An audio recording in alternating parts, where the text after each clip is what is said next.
no plans for the day. Let the warm wind just show us the way. Got that golden hour glow. Where we're headed, we don't know. It's a wide open road we're on now. Taking detours and we don't care how. Come and join the adventure with us. Leave behind all the worry and fuss. Yeah, it's Bruno everywhere. Come on, Bruno everywhere.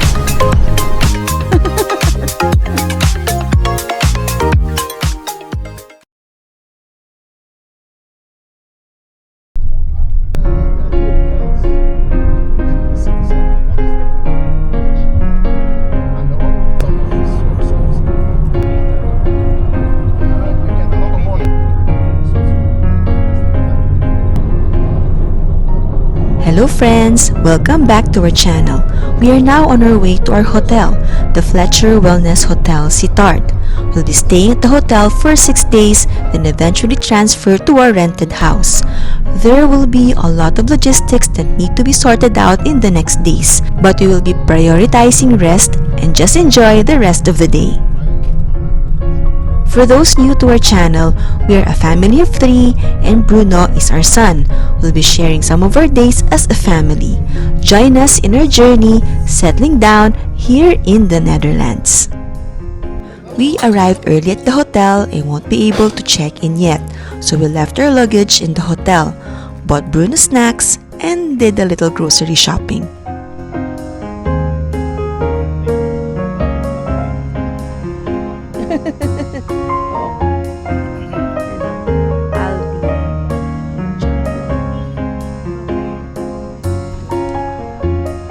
Alin? Bakit? Oh. Ito Aldi. Order ka nung polio loco? Sige.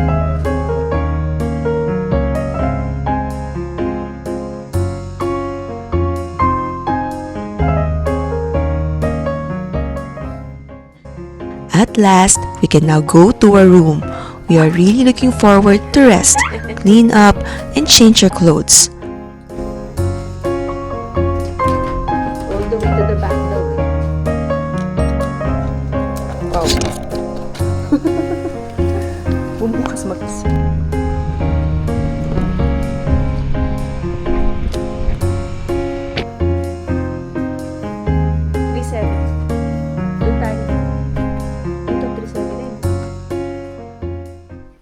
Our hotel room really is quite a walk from the reception area, since this is where the family rooms are.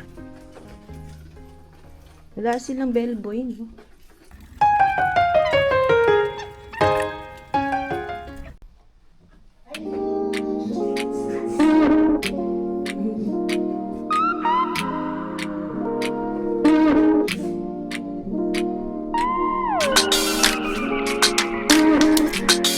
By the way, we booked a family room. It is actually a really big room, and we are loving the space since we have a lot of luggage with us.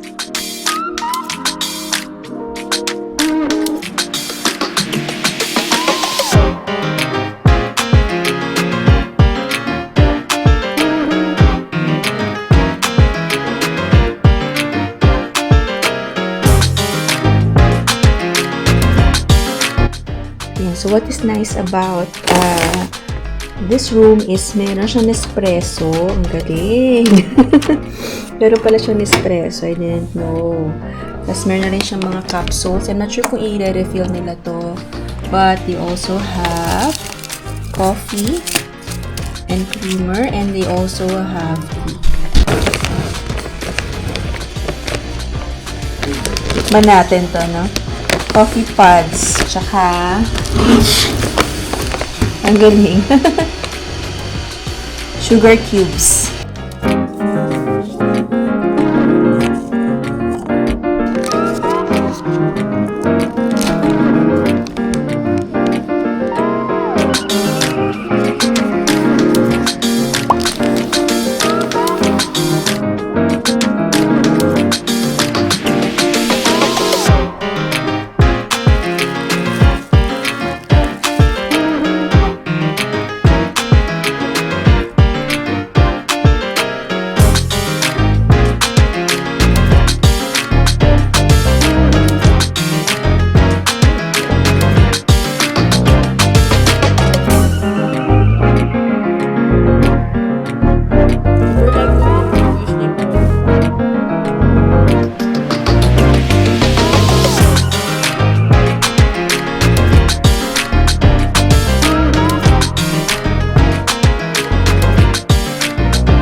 Since we are really tired and are looking forward to sleep, my husband ordered food online, particularly a meal with rice, since we are really looking forward to having a proper dinner.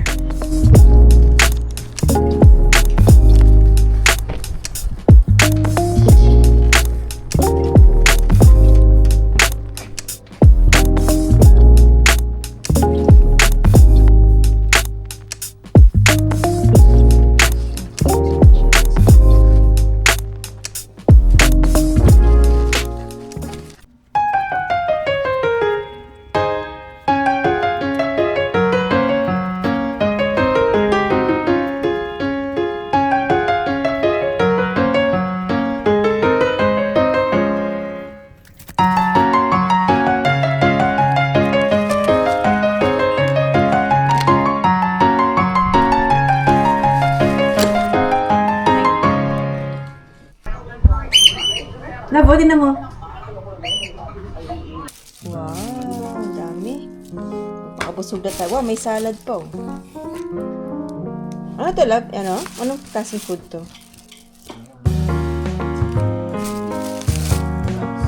Ano to? Middle Eastern food. Wow, mandi. Ito siguro yung mandi. Ano ba yung mga to? Parang magkamukha lang sila. We already were able to clean up and change our clothes. Since we know that Bruno will soon be sleepy, we made sure that he gets to eat dinner before falling asleep.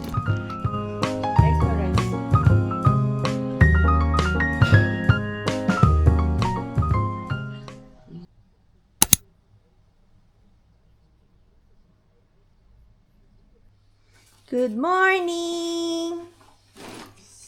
Good morning! Good morning!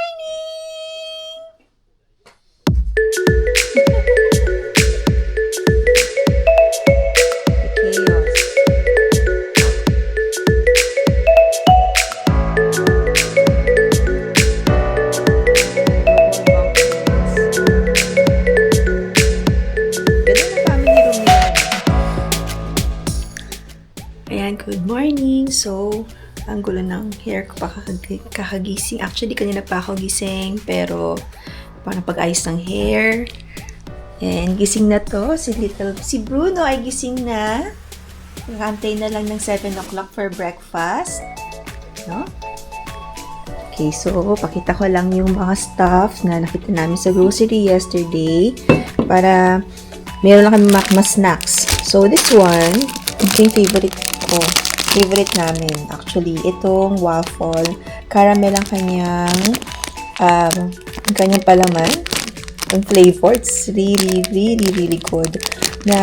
Bili namin to sa Albert Heijn sa airport. So, make sure ko talagang mabili to kasi ito yung natikman ko noon sa Amsterdam. Way back 12 years ago pa. Super sarap talaga nito. And masarap pa rin siya hanggang ngayon. And of course, ito sa Burger King. We bought this reusable cup kasi we're not sure kung may baso nga ba sa hotel or wala. Which is yun. Wala. Buti na lang pala bumili kami. And water is potable from the faucet. Kaya hindi na kami bumili ng water. Sasan lang namin. Which is from the airport. From the airplane pa. Ito. We're saving this for his water for today. So, this one, kasi ang son namin wasn't eating very well kasi naghanap talaga siya ng rice. So, buti na lang nakahanap ang husband ko ng rice. Grab ba yun? Love or Uber? Hindi Uber, hindi Grab. So, nagpa-deliver na kami ng food through their delivery app. Ito, Middle Eastern food. So, chicken cubs and chicken mandi. So, yun, masarap siya. And, sobrang dami ng gulay. Sobrang sarap. This is really good but it's very expensive as well. This meal, it is 1 extra rice and this 2 meals plus meron siyang parang complimentary din na salad na naubos na eat na namin kagabi. This is all worth 30 euro. So around 2,100 just for this meal. Para ka na rin nag-fine dining. But of course, we need to have our son eat really well. Yung puti marami naman siyang kinain. Kaya, ayun. So, this one, dadalhin namin to itong rice, dadalhin namin to sa buffet, sa breakfast dito sa hotel. Kasi, baka walang rice doon. And maghahanap ng rice ang son namin. Rice and egg, happy na yan siya. Kaya kailangan lang may rice. Ayun, so, we're just waiting for 7 o'clock today. And for the breakfast, ipakita ko na lang din ang view dito sa bintana namin. Ayan. So, this is a really nice view of the hotel. So, ito na yung area actually. It just shows the whole area. Kung makita nyo yung bubong na to, ayan, pakita yung bubong na yan.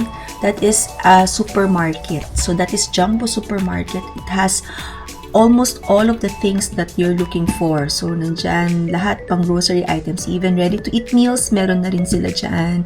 So, ayun. Very, very convenient kapag gutom na kayo. Madaling makahanap ng food dyan. Even mga stuff like toiletries, yan, meron din sila dyan. And may McDo din na malapit. Yun.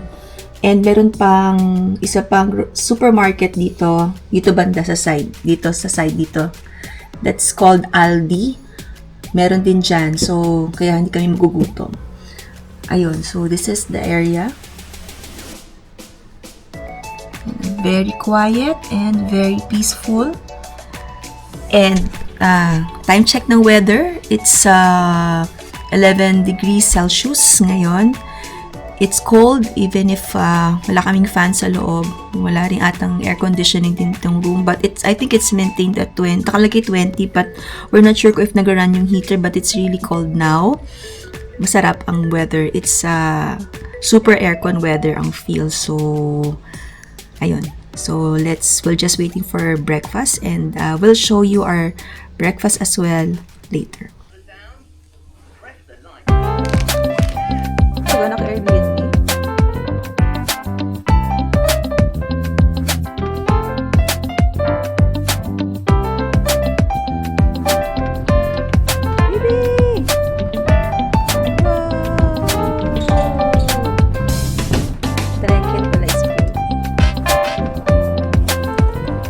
Hila ko siya pasara, siya balang bahala magsara mag-isa. No?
Yeah, water daw is potable. Here.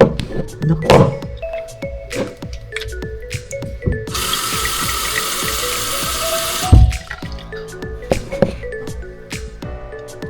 Cheers.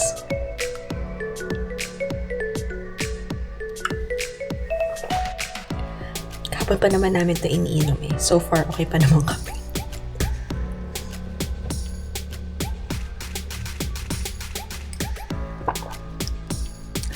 Parang nag-aano tayo. No? Ganda oh.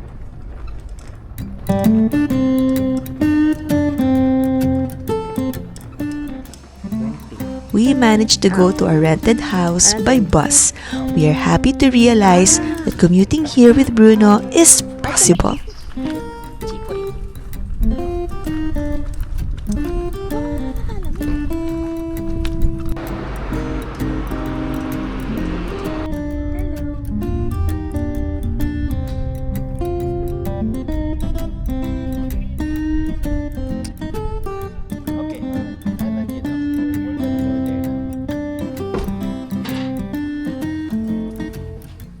Lamig sa loob.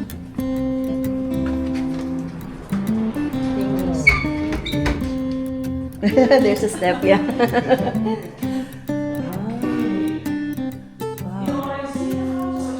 We've seen it, and I'm glad it's actually wider. Ito na yung house mo. Bruno. Bruno. Apang head. Chipoy.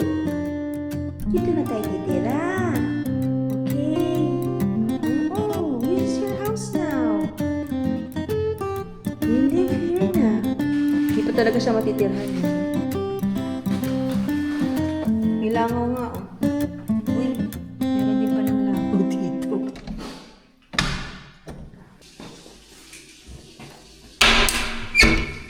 Wow, ang dilim. Wala ba itong ilaw? Yun. Ang kitid, no? Ismet, no? Ating boiler. Parang nakakatakot tong galawin. No?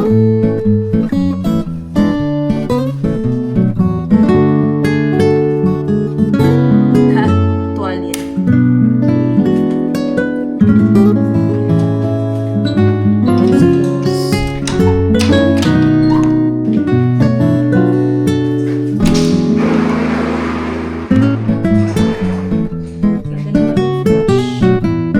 May heater din yung bathroom, yun o. Heater yung bathroom. Silipin ko lang taas ha.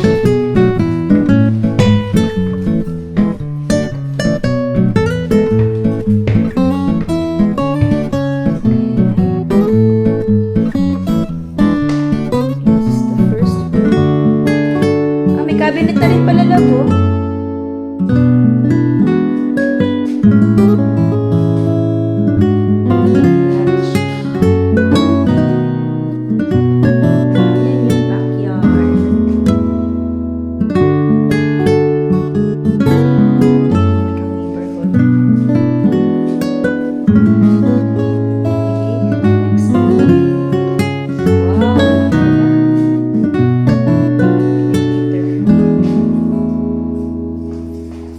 Then, third room. Oh, laki pala. And this is the shower.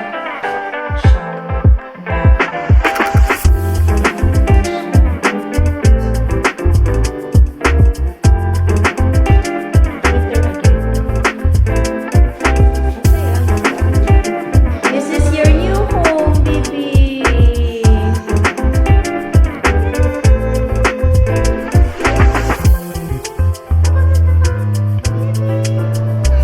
Our new home is still not furnished, so in the next days we'll be receiving our rented and purchased appliances.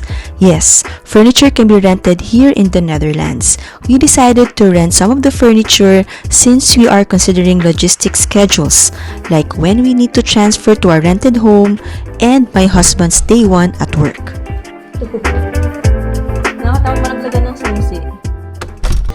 And so we're waiting for our food. Today, time check, it's already 6:18 in the evening, pero maliwanag pa din dito. Ang sunset is mga 9:20 around that time, so medyo mahaba ang araw ngayon. Ayun, so what we ordered is parang Middle Eastern food. Ayun lang pala eh. 19. Oo. Pwede. Ito, subuhan na. Subuhan natin si Bibi.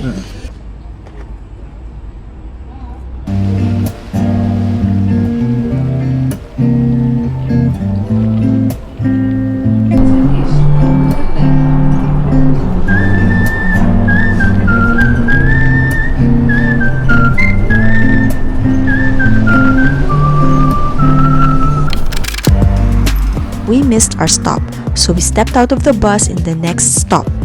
Up to this point, we are not yet aware that you have to press the stop button before your bus stop. We just thought that buses usually stop at every bus stop. Phew, it was quite a walk from that bus stop to our hotel.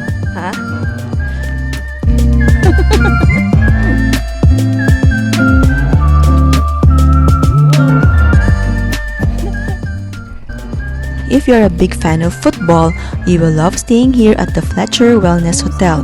It's just right beside the Fortuna Sittard Stadium. Since the FIFA is just about to start, it seems like the football players have already left Sittard. The stadium is quite quiet. There is a bronze statue of Fernando Ricksen at the side of the stadium. He is a cultural icon for the local football club, Fortuna Sittard. Hi, so we just got back from sa house na we rented and ito we'll be having our dinner and guess what? Here sa Netherlands, it's already 8:45 in the evening but ito ang itsura sa labas. Ayan. The sun is still up. Parang mga 4 p.m. pa lang. Though the temperature is already 23 degrees Celsius but mataas ang araw. Pero hindi naman ganun ka sobrang init. Pero siguro parang mga January time sa atin. Parang ganun. Pero hindi na kailangan mag-jacket, long sleeves, pwede nga mag-shorts and mag-shirt. Yun, ganun yung weather ngayon dito. So, it's summertime, pero sabi nila medyo weird daw ang weather now kasi last week, nag 10 degrees pa nga daw eh. And then suddenly, uminit na lang daw bigla ng ganito.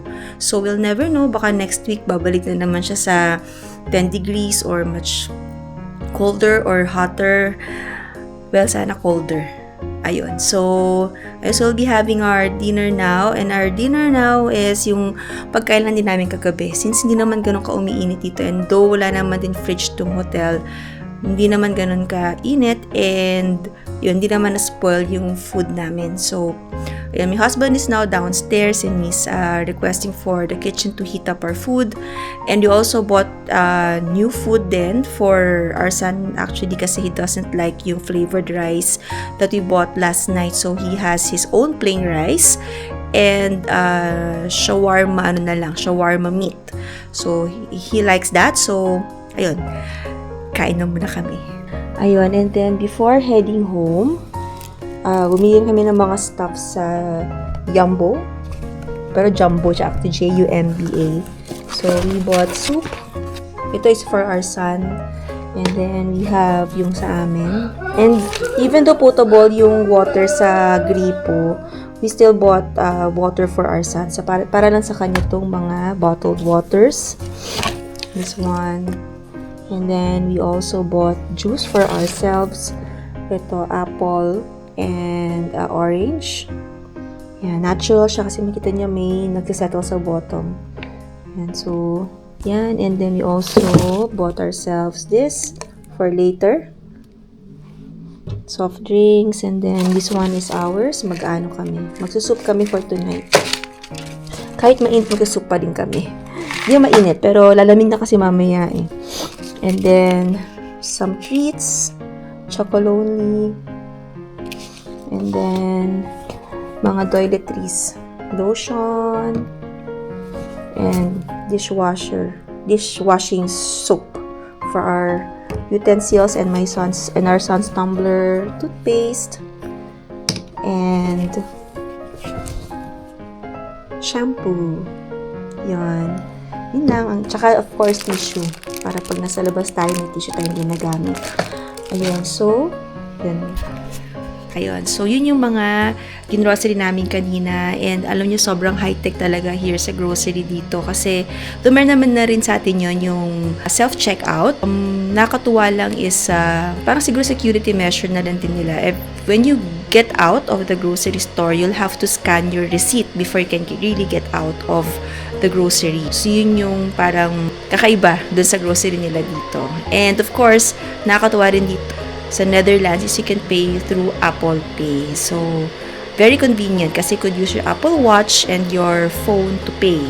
Yun lang, tatapat mo lang doon sa kanilang machine and hindi siya kaka-technical issue. So, yun yung nakakatuwa dito. And of course, yung buses din nila, kasi we also tried the bus. Meron kaming card, tap in, tap out lang din. And really very convenient. In our next mga videos, I'll show you how we do that. Kasi now we're still trying to figure out things. And medyo hindi ako makasabay din ng pag-take ng video. So, siguro on the next vlogs, I can show you how it's done here. And if our son in a wheelchair, ang daling isakay sa bus. We don't have to fold his stroller and put it up and then put it down again. Papasok lang kami. Kasi yung sidewalk is nasa level siya ng entry sa bus. So, it's really, really very convenient here. Kahit mag-commute kami, walang problem. And even walking sa street, no problem as well. Kasi maraming sidewalk is very dedicated to people and meron ding dedicated for the bicycles. Kaya, so far, so good. Ending the vlog here. Thank you for watching and see you in our next video. Bye! Come and join the adventure with us. Leave behind all the worry and fuss. Yeah, it's Bruno everywhere.